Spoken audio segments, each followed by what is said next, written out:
Yes, folks, hello, welcome once again to What Extra Games and Collectibles. Are you well? Are you okay? You doing all right? I'm doing all right. I've had quite a lovely weekend. I was at a Halloween party last night. But while I was at that Halloween party, there was stuff going on. There was G.I. Joe Classified Series stuff going on. And so here I am at the back end of the weekend coming together to talk about the G.I. Joe Classified Series stuff that had taken place while I was, partying it up. And the kind of convention and event season that Hasbro have is kind of wrapped up. It's kind of come to an end with two events this weekend. We had the MCM London Comic Con taking place, and then we had the 10/27 event stream, although it was a pre-record stream that they just kind of made live earlier tonight. However, there was some G.I. Joe Classified Series stuff in there. We're being well fed, at least certainly with reveals. So we've got some digital renders to take a look at. We've got some pre-orders and product announcements, some name-only reveals. So there was stuff going on. And then at the back end of the video, I thought I'd just gather up a little lay of the land, take stock moment. My growing list of what's what. I'll share with you just to kind of take a pause and go, right, this is what it's looking like for us in G.I. Joe Classified right now. So a pretty full video, pretty complete video. So let's get started and let's kick off by taking a look at the MCM London Comic Con bits and bobs, shall we? All right then, MCM London Comic Con then. And before I get into this, I've got to give a massive shout out to my man Jay over at Jay's, what's your YouTube channel, Jay? Jay's Toy Collections UK, I think. I'll make sure it's linked down below because Jay filmed the panel and a massive help, a big contribution to the community for folks like me who wanted to know what was talked about but was unable to come, because we were drinking red wine at Halloween parties.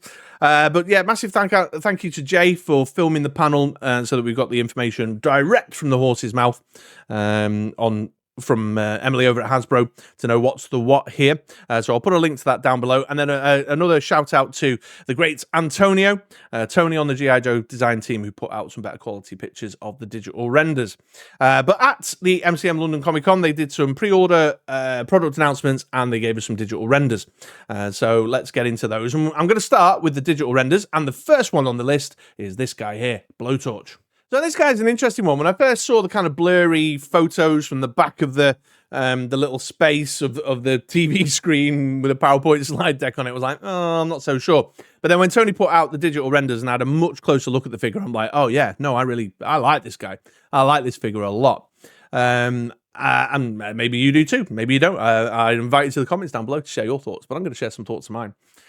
So a couple of things. Yeah, I love characters on the G.I. Joe side of the shelf that bring a splash of colour, that bring a bit of personality and a bit of kind of a more interesting depth than just your straight up. I mean, I know it's a military line, but I'm the guy who likes the balmy, wacky stuff, So a bit less green camo and a bit more something like, whoa, eye-catching and with a bit of shelf presence. And I think this guy's got that. He's eye-catching and he's got shelf presence.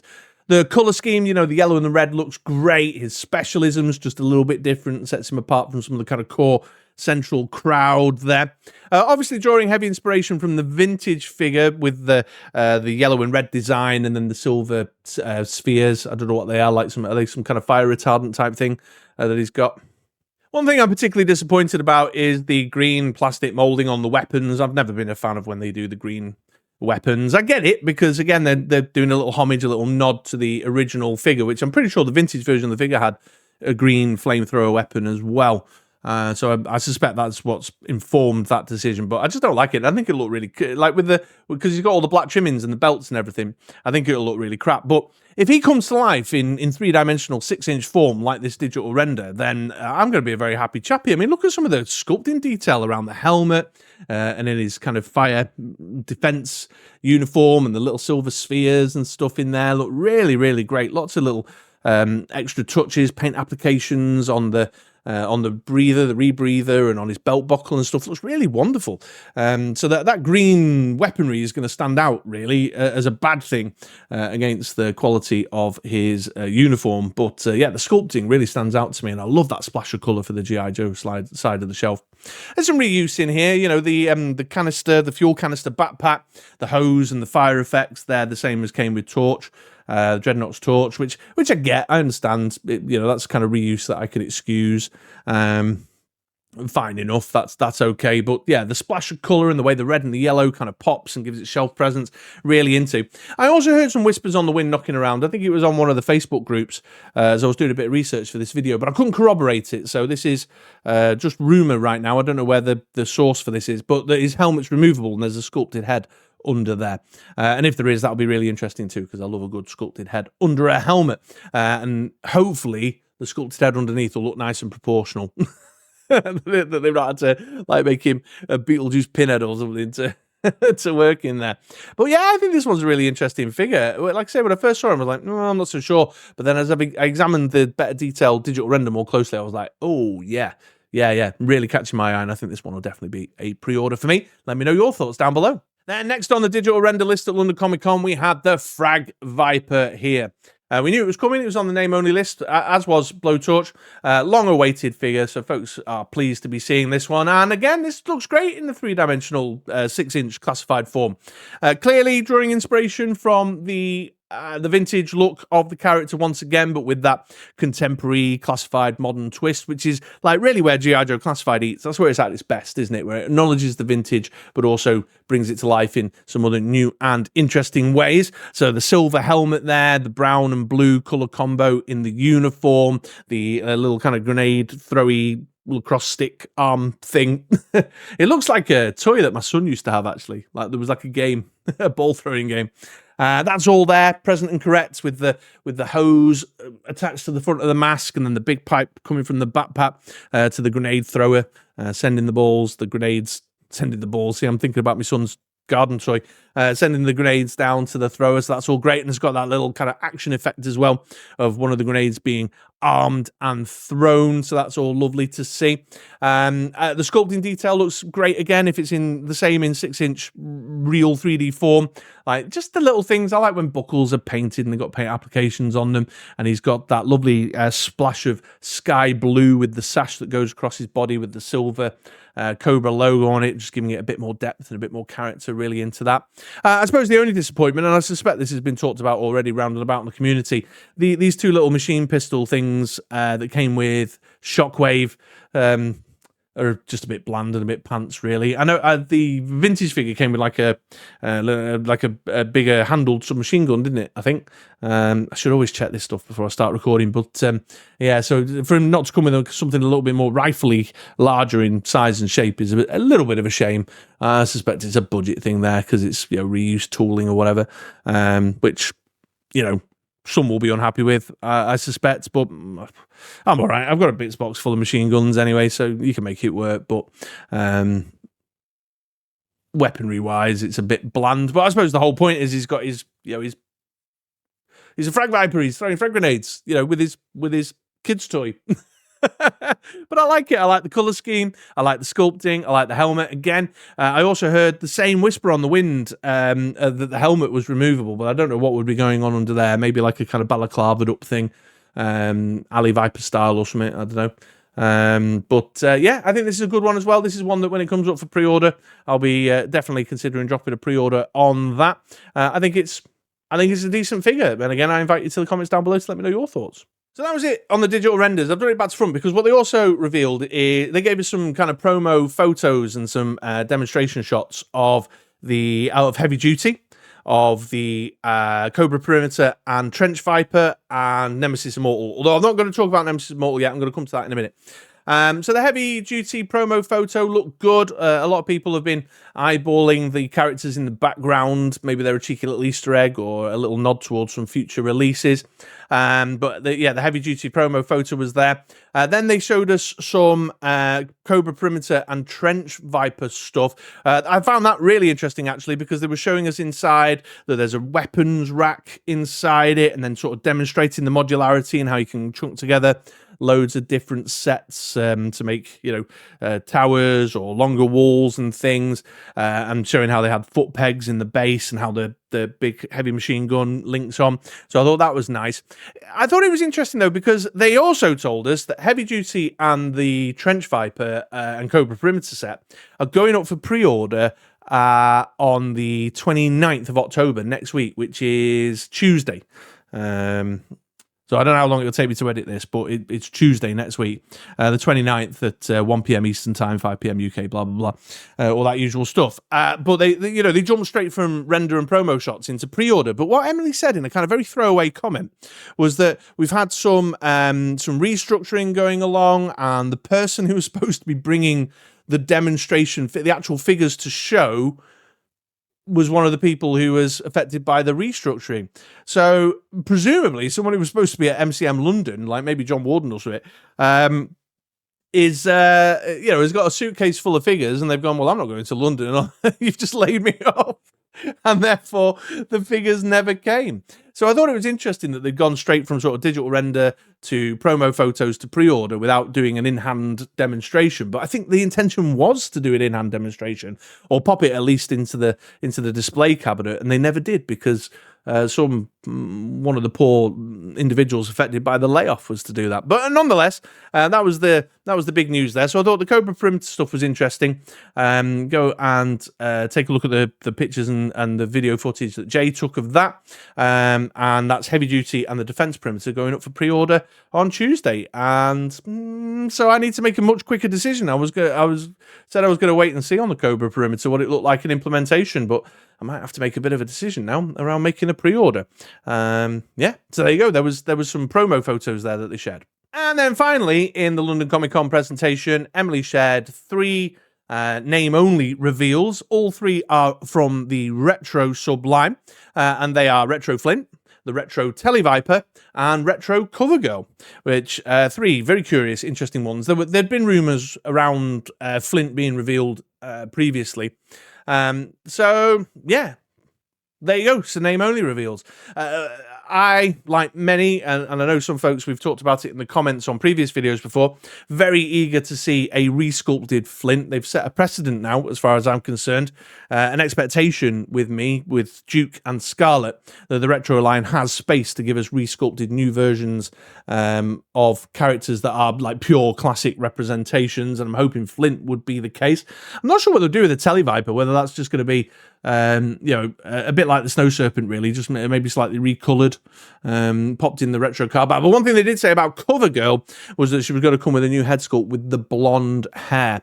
So the retro line was going to give us the blonde-haired version of the character, which will be really interesting. I'd be curious to know if it's just going to be the same body with a new head on it, or whether they're going to do something a little bit more like the Sunbow cartoon uniform that she wore. Time will tell. But there you go. There's some name-only reveals they gave us. I think the Retro Flint is going to be one that will make some people happy if they follow the same pattern they followed with Duke and Scarlet, and given us a new sculpt, a new look and feel, very true, like true retro version of the Flint character for sure. Unlike, say, what they've done with Mindbender or Rock and Roll, which are just basically kind of repaints in slightly different colours, you know. So time will tell. Let's see what happens with that. But are you excited to hear about a blonde Covergirl, folks? Let me know in the comments down below. So that was it for MCM. But then on Sunday night, which is tonight as of time of recording, earlier today, they did a 1027 stream on their YouTube channel, and there was a little G.I. Joe Classified section in there. I said I was going to come back to Nemesis Immortal, because Nemesis Immortal is finally with us. Nemesis Immortal is the 1027 reveal, and so they had an in-hand demonstration. Lenny talked us through some of the stuff with the figure, and we were told that it was going for pre-order on the 28th, tomorrow, the Monday, at, again, 1 p.m. Eastern Time for premium members, and then at 2 p.m. Eastern Time for everybody else. So, yeah, and some interesting stuff. It talked about the articulated wings and how that operates like a backpack that you can take on and off, with the butterfly joints for flapping and the way the wings are. I'm not so sure about the wings, like the long arms and then the wings at the end. I would have liked something a little bit more bat-like, but still looks pretty cool. Looks like there's a lot of a world of possibility, a lot of options when it comes to posing and photographing it. And then Lenny was talking about how, like, if you take that off and you want to use the other backpack piece, which is the bendy wire green, what did he keep saying, cephalopod figure, then you can like make it like this like creepy bat creature thing, you know, which I thought was, you know, just creative, a bit of creativity leaking through in terms of the way they approach it. Got the head swap, showed us the new version of the green cephalopod figure thing with the bendy arms too. So we were saying like, yeah, you could really photograph it like attacking Joes and stuff, which I thought was nice. Looks like a good figure. I know some folks out there will probably be a bit like, oh, I wanted something a little bit more svelte, a little bit more athletic in look, to look a bit more like the cartoony one. I saw someone earlier on going, oh, it looks like Road Pig. They've Road Pigged it up and made him a chunky boy. But I kind of like that. I like that he's big and intimidating, and got this giant menacing look and feel about him. And I'm definitely going in on Nemesis Immortal. And I'm a bought and paid for weirdo who likes the Cobra La stuff anyway.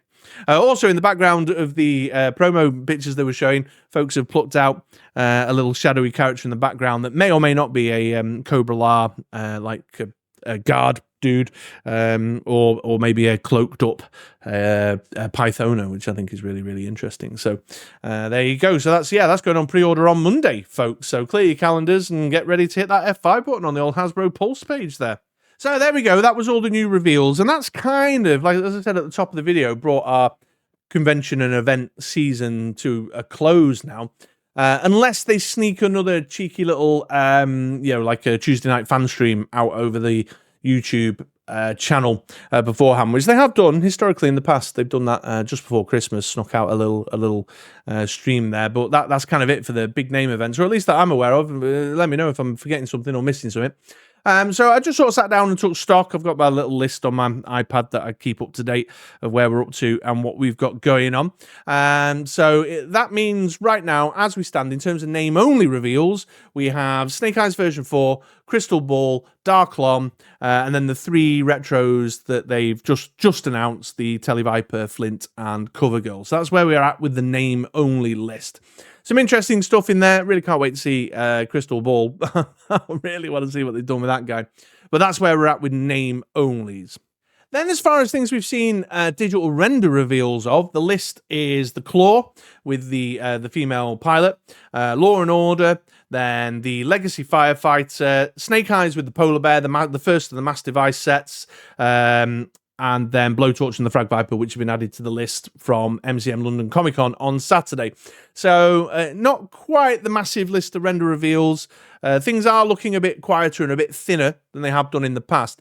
But I do wonder if that's because they were very open at the outset of this year, 2024, to say, we're playing a bit of catch-up. We're playing a bit of catch-up, and whether we sort of landed into a bit more of a groove. And, of course, they've talked about production delays, so maybe they're dripping things out a bit slower to acknowledge the production delays. But in any case, that's the list. That's where we're at with render reveals. Then as far as the pre-orders go, so we've got the wave that opened up for pre-order at, was it San Diego Comic Con?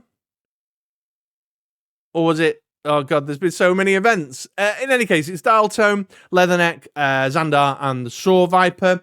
And then we've got the 3 retros that just opened up last week, which is the Retro Viper, the Retro Dr. Mindbender, and then the Retro Rock and Roll.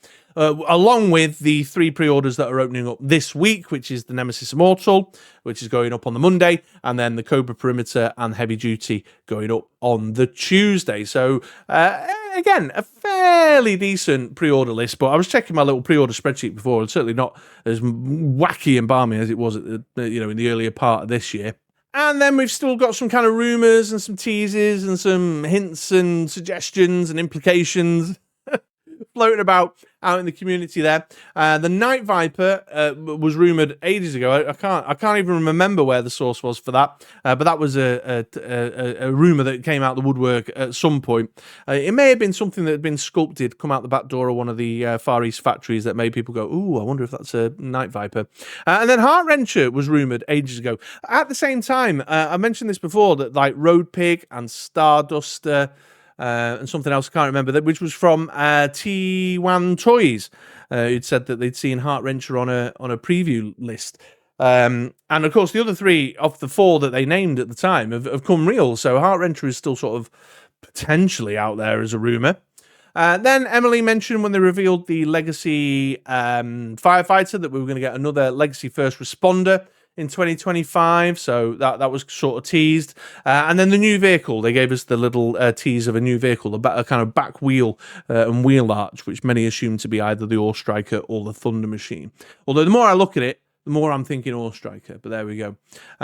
So yeah, that's where we're at. And of course, not written on my list actually, but we should also mention that we also know that there's going to be 2 other mass device sets to complete the mass device doohickey thingamabobs to keep an eye out for as well. So there's some rumours, some teases, some intimations as well that may come real in the early parts of the year. But we don't, with the production delays that they announced at New York Comic Con, it may be a while before we see kind of more information on that front there. So there you go. That's kind of the take stock lay of the land. That's where we're at with our name only reveals, our render reveals, what's available for pre-order, and what's being rumoured and teased at the moment.